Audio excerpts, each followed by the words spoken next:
The crisp air of a November evening provided the backdrop for an event that would baffle investigators for decades. On November 24, 1971, a man under the alias Dan Cooper hijacked a Boeing 727 en route from Portland to Seattle. His demands were precise: $200,000 in cash and 4 parachutes. What followed was a tense standoff with authorities, a daring escape into the night sky, and the disappearance of a man who seemingly vanished into thin air. To this day, D.B. Cooper, as he became known, remains an enigma, his true identity shrouded in mystery, his fate a subject of endless speculation. Did he survive the perilous jump? Was he an experienced skydiver or a desperate gambler making a reckless bid for freedom? The answers, like the man himself, remain elusive, lost somewhere in the annals of unsolved crimes.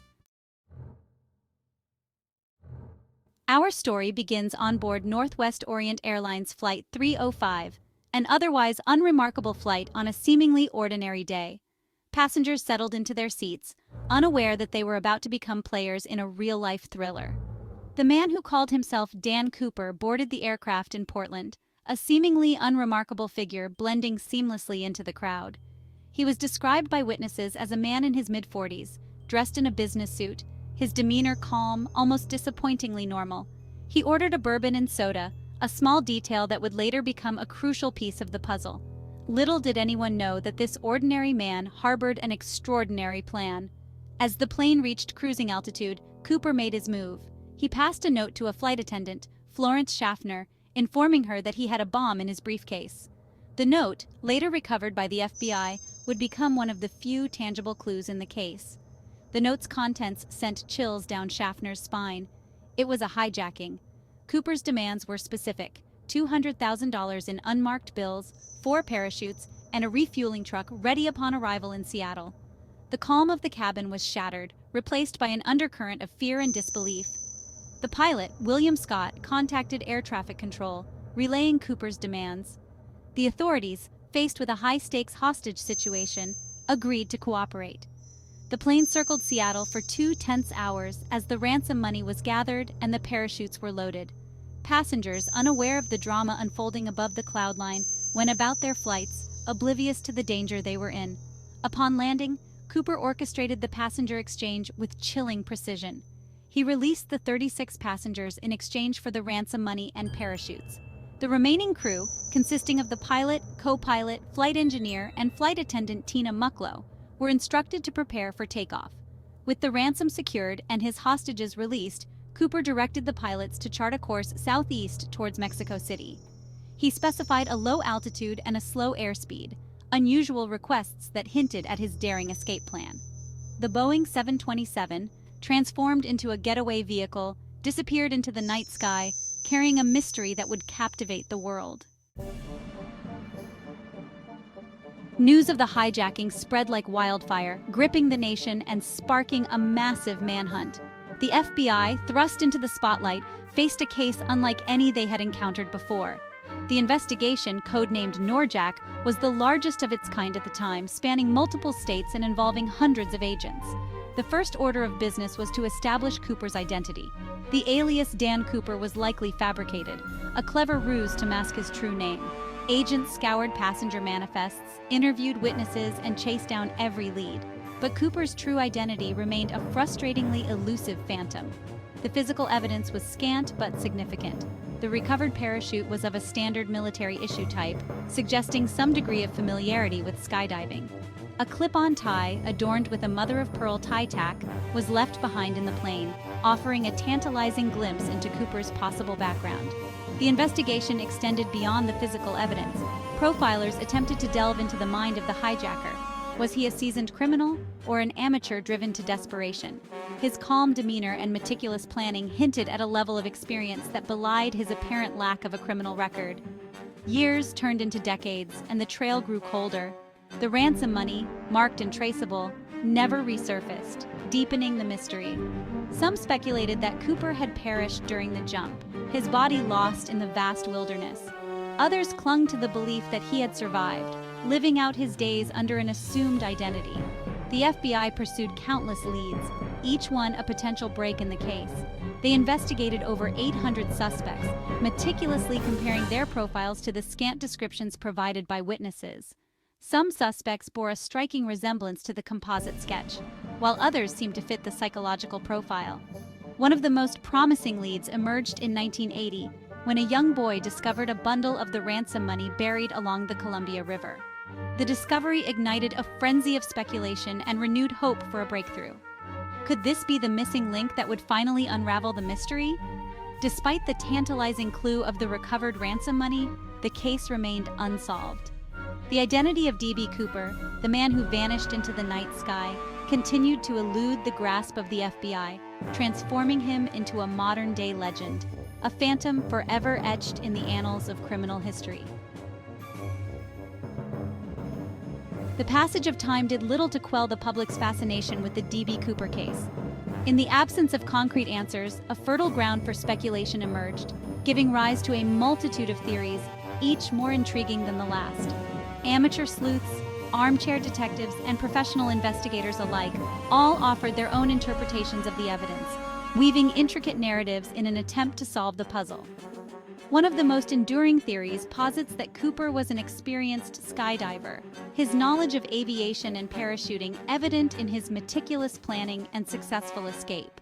This theory is bolstered by his specific demands for parachutes and his insistence on controlling the aircraft's altitude and speed during the jump. Others believe that Cooper was a master manipulator, a cunning con man who meticulously planned every detail of the hijacking to disappear without a trace. His choice of an alias, his nondescript appearance, and his ability to remain calm under pressure all point to a calculating mind capable of pulling off such an audacious heist. Some theories border on the outlandish, suggesting that Cooper was a former military operative with survival training, or even a disgruntled airline employee with an intimate knowledge of aircraft and security protocols. These theories, while entertaining, often lacked the concrete evidence needed to elevate them beyond speculation. Over the years, numerous individuals have come forward claiming to be D.B. Cooper, or knowing his true identity. Some were motivated by a desire for fame, others by a genuine belief that they held the missing piece of the puzzle. The FBI diligently investigated each claim, but none could withstand the scrutiny of their investigation. One of the most intriguing suspects was Richard McCoy Jr., a Vietnam War veteran and skilled skydiver who bore a striking resemblance to the composite sketch of Cooper. McCoy had a history of daring heists and was ultimately convicted of a similar hijacking in 1972. However, despite the compelling similarities, McCoy maintained his innocence in the D.B. Cooper case, and the FBI ultimately ruled him out as a suspect. Another compelling suspect was Dwayne Weber, a man with a long history of criminal activity who, on his deathbed in 1995, confessed to his wife that he was D.B. Cooper. Weber's claims were supported by circumstantial evidence, including his knowledge of details about the case that had not been made public. However, DNA evidence recovered from the tie Cooper left on the plane did not match Weber's, casting doubt on his confession. The D.B. Cooper case continues to attract its fair share of conspiracy theories, with some speculating that Cooper was aided by a shadowy organization, or that the hijacking was an elaborate government experiment gone wrong. These theories, while often lacking concrete evidence, highlight the enduring allure of the unknown and the human desire to find meaning in the face of mystery. Decades after that fateful night in 1971, the mystery of D.B. Cooper continues to captivate the public imagination. The case, officially closed by the FBI in 2016, remains unsolved, a testament to the enduring power of an enigma. The passage of time has done little to diminish the fascination with this daring heist, and the question of what became of D.B. Cooper continues to spark debate and intrigue. Despite officially closing the case, the FBI has acknowledged that the mystery of D.B. Cooper continues to generate significant public interest.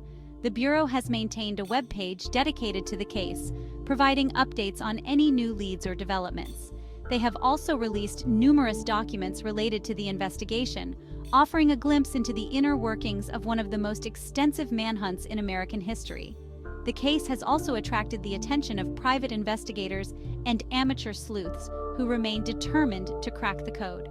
Armed with modern technology and a passion for solving mysteries, these individuals continue to pore over the evidence, hoping to uncover new clues that might lead to a breakthrough. In recent years, advances in DNA technology have offered a glimmer of hope for finally identifying D.B. Cooper. Forensic scientists have been able to extract DNA samples from the tie Cooper left behind on the plane, providing a potential link to his true identity. While no matches have been found in existing criminal databases, the possibility remains that a familial match could one day surface, bringing investigators one step closer to solving the mystery. The search for D.B. Cooper has extended beyond the realm of traditional investigation. In 2011, the 40th anniversary of the hijacking sparked a renewed interest in the case, leading to the production of documentaries, television shows, and even a feature film. These productions have helped keep the story alive, introducing a new generation to the enduring mystery of the man who outwitted the FBI. The D.B. Cooper case serves as a reminder that even in an age of advanced technology and sophisticated investigative techniques, some mysteries remain stubbornly unsolved. The passage of time may have faded memories and obscured evidence, but it has done nothing to diminish the allure of the unknown. The legacy of D.B. Cooper extends beyond the realm of criminal justice.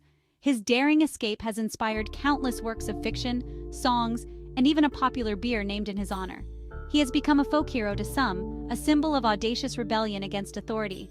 Whether D.B. Cooper met an untimely end or lived out his days under an assumed identity, his story continues to fascinate and intrigue. The case stands as a testament to the enduring power of mystery and the human desire to make sense of the inexplicable. The tale of D.B. Cooper, much like the man himself, continues to fascinate, a puzzle yet to be fully assembled. His story reminds us that some mysteries, despite our best efforts, remain tantalizingly out of reach, forever shrouded in speculation. Perhaps, somewhere out there, the answer lies dormant, waiting to be unearthed by a keen eye or a stroke of luck. What are your thoughts? Do you believe D.B. Cooper survived that fateful night, or did he become just another victim of his own daring plan? Share your own theories and insights in the comments below. Let's delve into the enigma together. And if you found this journey through the shadowy world of unsolved mysteries captivating, be sure to subscribe for more intriguing content.